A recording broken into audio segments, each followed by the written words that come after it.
ইউভেন্টাসকে হারায় প্রথম treble, inter মিলানকে হারায় সেকেন্ড ট্রেবল।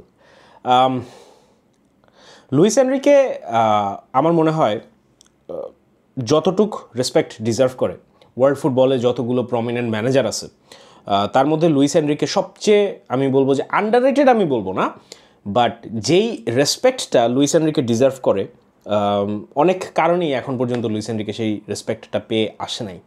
14-15 যে সিজনটা বার্সেলোনার এমএসএনের যে সিজনটা, এটা আমরা অনেকেই বলি ঐতিহাসিক একটা সিজন। 14-15 একটা বিশাল সিজন ছিল, একটা ব্রিলিয়ান্ট সিজন ছিল, বাট ব্যাপারটা পুরোপুরি কিন্তু এরকম না। লুইস এনরিকে যখন আসে তখন বার্সেলোনার সিচুয়েশন অতটাও হাই ফ্লাইং ড্যান্ডি ছিল না। ও ক্লাবটাকে একটা মোটামুটি ট্রানজিশনের মধ্যে দিয়ে নিয়ে গিয়ে দাঁড়া করায় ট্রেবল জিতছে।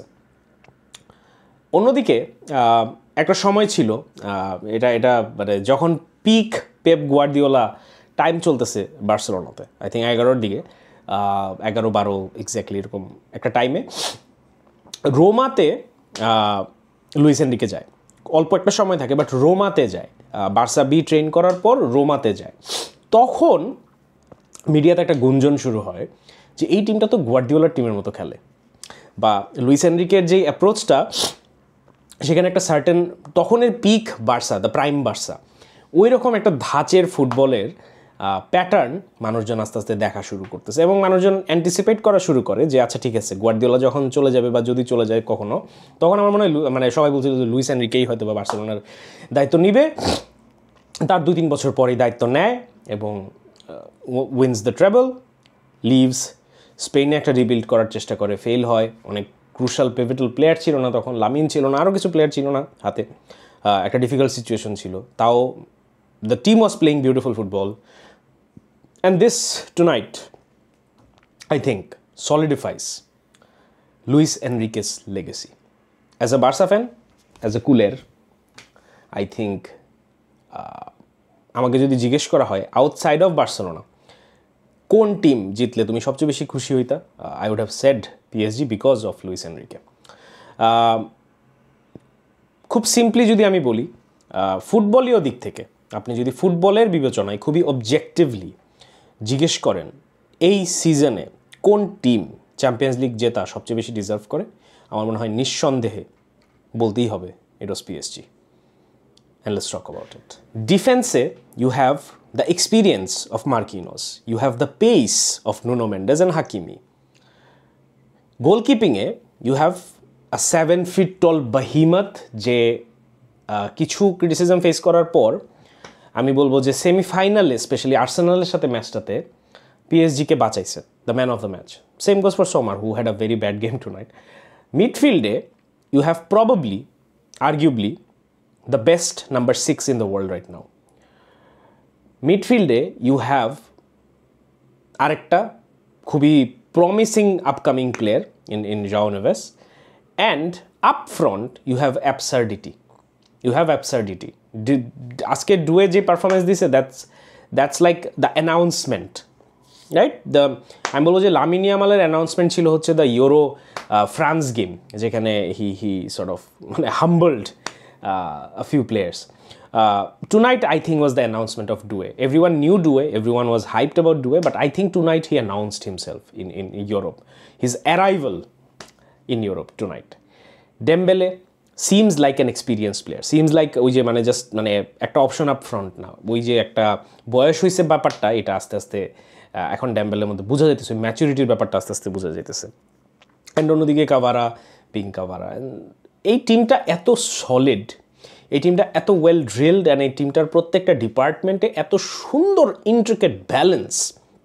লোক এখন অনেক কথা শুনবে না, এই টিমের সাথে তোরা বেটা হারছোস, এই টিম মানে ইন্টার মিলানের কথা বলছে, এই টিমকে হারাইতে পারো নাই, আবার বড় বড় কথা বলেন stuff like that. So part of it is true, take it with the pinch of salt. কেন আমি এটা বলতেছি যে আমি কোনোভাবেই এই সিজনে চ্যাম্পিয়ন্স লিগে বার্সেলোনাকে ফেভারিট দাবি করতে রাজি ছিলাম না, কারণ we were not composed enough. Hansi Flick সোফার যেটা করছে এই সিজনে বার্সেলোনাকে নিয়ে, এটা একটা কমপ্লিট মানে কি বলবো, মানে over achievement of quality of Hansi Flick. বার্সেলোনার জায়গা থেকে আমাদের যে খামতিগুলা, এগুলো খুব ভিজিবলি পুরো সিজন ধরেই আমাদের সামনে ছিল। Still we were so good in some of the other areas যেটা ওভারল্যাপ হয়ে গেছে। আমার কোনো ডাউট নাই যে যদি আজকে বার্সেলোনা পিএসজি ফাইনাল হতো আই থিঙ্ক না, I genuinely feel PSG would have won. 5-0 জিততো না, but it would have been high scoring game, PSG would have won. Because প্রত্যেকটা ডিপার্টমেন্ট, দ্য 3 ডিপার্টমেন্টস, ভাই ফুটবল না ভাইবের খেলা না, ফুটবলের you have this calculations in place. ভাইবে একটা ম্যাচ জিতা যেতে পারে, 2টা ম্যাচ জিতে যেতে পারে, একটা টুর্নামেন্ট ভাইবে জিতা যাওয়া যেতে পারে হয়তো বা, but not consistently. You cannot do that. You cannot repeat consistency with vibe. So what PSG does, what PSG has achieved shows যে 3টা ডিপার্টমেন্টে কি সুন্দর করে লুইস এনরিকে দলটা সাজাইছে। এবং এখানে কোনো আহামরি কিন্তু নাম নাই। আহামরি বলতে আমি যেটা বুঝাচ্ছি, ভিটিনিয়া কিন্তু বেলিংহাম পেদ্রি না, ডুয়ে বারকোলা কিন্তু Mbappe, Lamine Yamal, Vinicius junior, Lewandowski না, সালাও না। ডিফেন্সে আপনি এখন যাদেরকে দেখে অনেক ভালো মনে হতেছে, এরাও আহামরি কিছু ছিল না সিজনের শুরুর আগে। পিএসজি পুরা স্কোয়াডটাতে একটাও আহামরি কোনো নাম নাই। Before the season started, even mid part of the season, there were no high profile, একদম ওই যে মানে সুপার স্টারডম টাইপের ছিল না। ওইটা ছিল যে আচ্ছা ওই ছেলেটা খুব ভালো খেলে, আচ্ছা ওই ছেলেটা খুব ভালো খেলে, আচ্ছা ওই ছেলেটা খুব পেস আছে, বাট ওই রকম এক নামে চেনা প্লেয়ার খুব কম ছিল। এটা ভুল, মানে এক নামে অনেকেই আমরা চিনি, আমরা যারা ফুটবলের সাথে ইনভলভ আছি, বাট আপনি কয়টা জাস্ট মানে শখের বসে ফুটবল দেখে এমন মানুষকে যে জিজ্ঞেস করলে ডেজিরি ডুয়েরে চিনবে, বারকোলারে চিনবে না, ভিটিনিয়াকেও চিনবে না, এমবাপে বললে চিনবে, ভিনিসিয়াস বললে চিনবে, হয়তো খেলা দেখে না, বাট চিনবে। That's what I am trying to mean, যে পিএসজির কিন্তু এরকম স্টার্টেড কোনো টিম ছিল না। এখন যেটা দেখে মনে হয় যে খুব ব্রিলিয়েন্টভাবে সাজানো 3টা ডিপার্টমেন্ট, এটা কিন্তু সিজনের শুরু থেকে ছিল না। ইভেন লাস্ট সিজনও কিন্তু লুইস এনরিকে স্ট্রাগল করছে with PSG, but credit goes to the directors and the overall the visionaries of PSG যারা finally realized যে Luis Enrique is a project. Luis Enrique is not a short-term quick grab. Luis Enrique was a project, and Luis Enrique project paid off with a treble. Luis Enrique himself made fun of the Farmers League joke যেটা হয় যে we are considered the Farmers League, now we are in the final. So the final আগে একটু shit housery করছে, but it's beautiful to see this team play in the way that a Barcelona DNA wala someone in charge would make their team play. Lastly, I would end this video by one very important thing. Luis Enrique যখন পিএসজিতে যায়, সে একটা কথা বলে যে PSG is obsessed with winning the Champions League. You can't win something if you are obsessed. Obsession যেটা করে, it makes you do mistakes, it takes away the composure, it takes away the calm, it takes away doing the simple things right. তোমার যেখানে 1 পা দিলে হয়, তুমি সেখানে 3 পা দিয়ে দাও।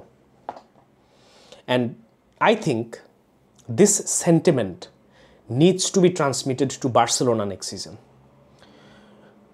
আমি ঠিক বলবো না অবসেশন, বাট চ্যাম্পিয়ন্স লিগ আমাদের মাথায় ঢুকে গেছে। চ্যাম্পিয়ন্স লিগ আমাদেরকে এত বেশি ফ্রাস্ট্রেট করতেছে, এবং because of the rival fan মানে ট্রলিংয়ের জন্য এটা আরও it's difficult for a lot of people to sort of ignore. এই জায়গা থেকে প্লেয়ার বলেন, কোচিং স্টাফ বলেন, দ্য প্রেসিডেন্ট বলেন, প্লেয়ার মানে দ্য ম্যানেজার বলেন, আই থিঙ্ক বার্সেলোনাতে champions league has become a problem. And next season we need to get rid of this obsession. Match by match, stage by stage, game by game. If we play good football, if we believe in our strengths, and if we play as a team, which we are, then PSG has shown tonight what can happen in that case.